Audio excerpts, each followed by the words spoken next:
앞에서 헌법재판소가 기본권 침해를 판단하는 5단계와 구조에 대해 간략히 설명했습니다. 여기서는 헌법재판소가 어떤 위헌심사의 원칙을 가지고 기본권 침해 여부를 판단하는지 그 원칙들을 개관해 보겠습니다. 개별 위헌심사의 원칙과 그 판단 기준에 대해서는 곧 이어서 설명하겠습니다. 앞서 언급했듯이 기본권 침해를 판단하는 위헌심사의 원칙은 위헌심사의 잣대, 즉 위헌 판단의 척도를 의미합니다. 이것들은 헌법의 여러 관점에서 바라본 헌법의 통제 원칙입니다.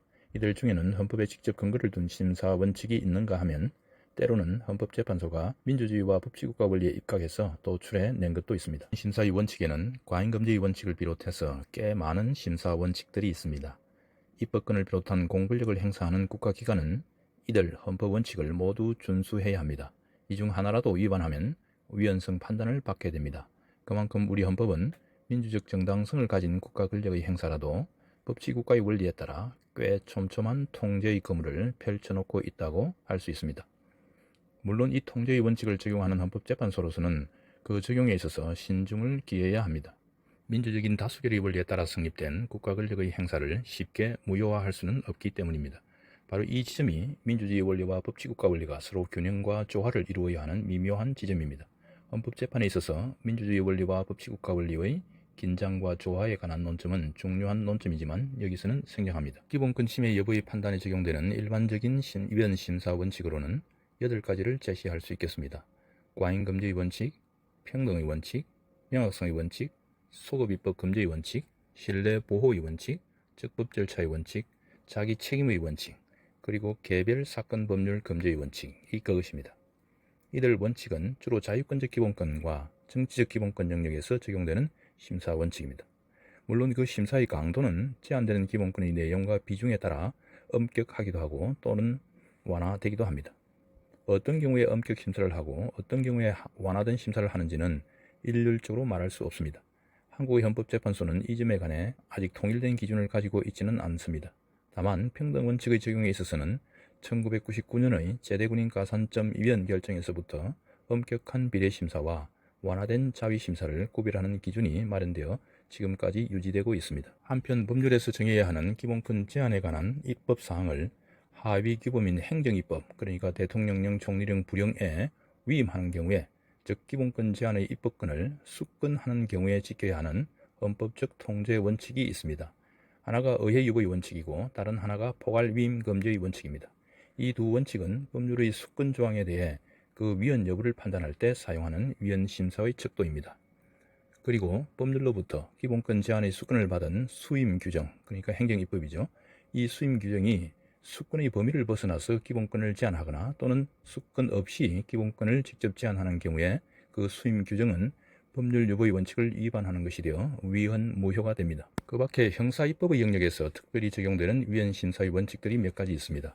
국가의 형벌권 발동은 신체의 자유를 비롯한 여러 기본권적 이익들을 박탈하거나 제한하는 것이어서 매우 신중해야 하기 때문에 그만큼 헌법은 특별히 엄격한 통제 원칙들을 두고 있습니다. 형벌 보충성의 원칙, 형벌 불소급의 원칙, 이중처벌 금지의 원칙, 유추적용 금지의 원칙이 있습니다.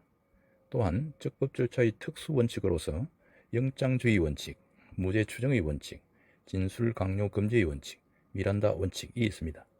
또한 형사입법이 정하는 형벌조항, 그러니까 법정형이 지연제에 비해 과도하게 규정된 경우 가끔 헌법재판소는 책임과 형벌 간의 비례 원칙에 위반된다고 선언하기도 합니다. 특히 사형이 법정형으로 규정된 경우 더욱 엄격한 비례 원칙의 판단 기준을 제시하고 있습니다. 또 흔한 일은 아니지만 헌법재판소는 형벌조항의 법정형이 다른 유사한 범죄의 법정형과 너무 차이가 나는 경우에 형벌 체계상의 균형을 상실했는지 여부를 판단하기도 합니다. 한편 조세입법에 대한 헌법적 통제 원칙은 일반적인 위헌심사의 원칙과 약간 다르게 적용되는 측면이 있습니다. 조세법률주의의 내용으로 과세요건 법정주의, 과세요건 명확주의, 소급과세금지의 원칙이 있고 그 외 조세평등주의, 혼인과 가족의 평등보호, 실질적 조세법률주의가 위헌심사의 원칙으로 제시됩니다. 한편 조세가 아닌 특별부담금 입법이 정당화되기 위해서는 부담금 납부 의무자와 공적 과제 사이에 특별히 밀접한 관련성이 인정되어야 합니다. 그 밖에 언론 출판의 자유와 집회 결사의 자유를 제한하는 입법의 경우 한국 헌법은 제21조 제2항에서 특별히 검열금지의 원칙이라는 통제 원칙을 규정하고 있습니다.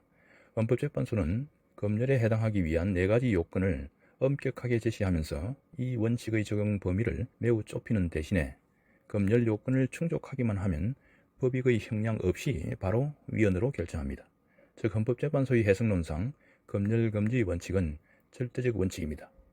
물론 언론 자유를 제한하는 입법이 검열의 요건을 충족하지 않는다면 일반적인 과잉금지 원칙을 가지고 위헌 여부를 판단하게 됩니다. 마지막으로 사회적 기본권을 구체화하는 법률이 헌법의 보호 의무를 충실히 이행하지 않거나 기타 기본권의 보호 의무를 위반한다는 주장에 대해 헌법재판소는 이른바 과소보호 금지의 원칙을 가지고 위헌 여부를 판단합니다.